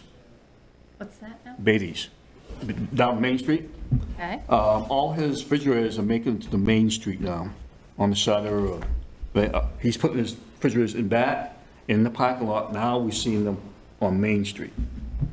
I thought we had a junk ordinance in the Bringing town. them up on the street, instead of leaving them down back where. Right, yeah, right on the corner of Main Street. I brought to my attention tonight. I'm not aware that he's leaving them there. Are you sure he's just not placing them and then pulling them in the store? He's leaving them overnight? You look out back, they've been constantly out back. and Right, in the- but right, he owns all that land. in Right, back. but I thought, So what on Has Main it. Street is he doing? right on Main Street, right, look, outside his business, Yeah, right on the corner there. he's leaving refrigerators overnight on Main Because Street. I had someone go by this afternoon saying, there's a bunch of Okay. refrigerators out there. Well, I'll take a look at it. And he's getting ready to load them into his truck. That's what I was Fine. thinking too, and he placed them Right, there. out back, He he said, works a whole bunch alone. out back should be Oh, there's a unloaded. lot out back. And in the parking lot, Which he owns. which he all owns that land. street, I know, I Correct. understand that, because we mentioned that many times on the council. He'll And run nothing's free been on done. them, too. Right on and Right, yeah. which is hazardous. Item F, I call for adjournment. So moved. He beat you. You got it already? Thank you. All those in favor? Oh, good. Thank you for coming. Thank you, everyone.